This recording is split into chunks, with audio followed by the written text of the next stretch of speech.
the market really not going anywhere today. There does not appear to be any drivers at all. What will it take to move the market?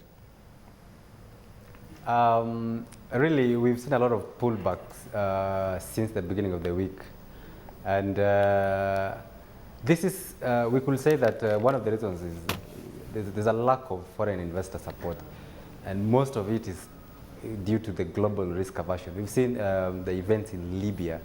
We've seen there's a lot of risk aversion, and most foreign investors are fleeing back to dollar assets. That's why even the Kenyan shilling is really doing all-time highs. Like, actually, it's done 7.5-year high for the last, probably since the week began. So what do you see then driving investors to come back into the market, at least for those local investors, when they see foreigners move? Sometimes it does create opportunities in terms of the valuation of some of the counters. Yeah, what's driving the market at the moment is for the last 2 days we've seen a bit of bargain hunting. We've seen investors buying on the dips.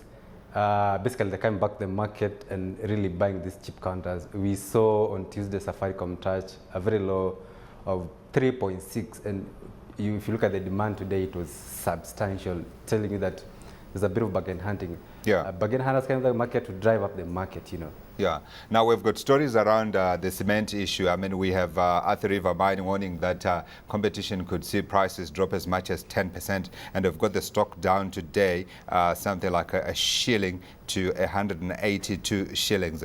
How serious is the threat of competition bringing down margins for the cement producers? It's been a threat. It's good they've pointed out. Most people don't know that there's actually a cement glut in the country. There's an overproduction. And coupled with the fact that we have seen many new entrants in the market, this is going to erode their earnings. First of all, these are manufacturers, and we are a bit coy on the manufacturing sector this year. Because one, the crude price, it's been surging. And in fact, it's done over in excess of 5% for the last 1 week. This is not good for manufacturers because they're going to have huge energy bills at the end of this year. And if you're buying crude, Muban crude at 95, that's not good for manufacturing. And you know, Kenya is one of, in terms of ease of doing business in this country, it's really, really, really high up there. Yeah. So we're seeing manufacturing sector dealing with escalating costs, most of it operational cost. And then again, there's a pressure from competitors to lower the price. You know, this is going to really erode their margins, and we're going to see depressed margins from cement manufacturers. And actually, it's reflecting on their bottom line, and both top line and bottom line. You see, Bamburi Cement reported very depressed margins, you know. Yeah. Now, but we also saw today housing finance, which brought out results yesterday, which I thought were very good, is also under pressure today, closing at 28.75 shillings. Why are investors not picking up when there are good earnings reported here? Access Kenya was a bit of, I will say it was below market expectations. We had an expectation on EPS 1.83, delivered 1.65. That was below expectations, and from my point of view, housing finance didn't meet market expectations, and we're going to see some, actually, technical charts point to some sustained downward pressure in the coming few days. Yeah, it's a market that seems to be all over the place as well, because I see we've got Barclays Bank up on the day, and on the other hand, we've got Equity, which brought out results that also, on the face of it, appeared to be very good, down today, closing at 27 shillings. Any reason why we would see a divergence in terms of where investors are staying in terms of sectors?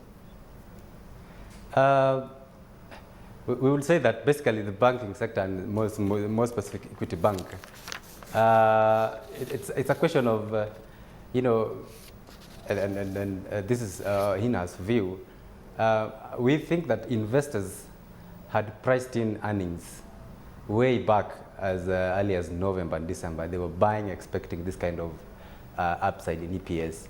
And I don't think Equity Bank, when they were releasing results, there was nothing to excite investors. I mean, we had already, the market already factored in such kind of performance.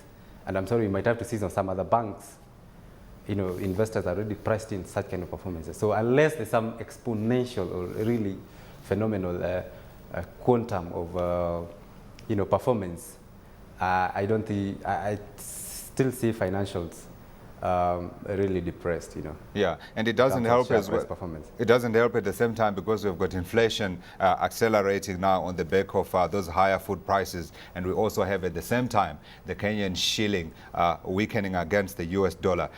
Is there any sense in the market that we could see some kind of pricing now for earlier price hikes than the market anticipated because of these developments?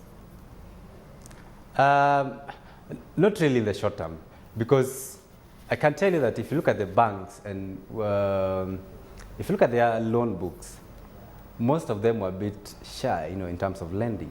There were there was a lot of risk aversion in terms of lending, especially in the consumer segment. And we might see that going forward, going on in 2011, we might see a bit of depressed consumer lending.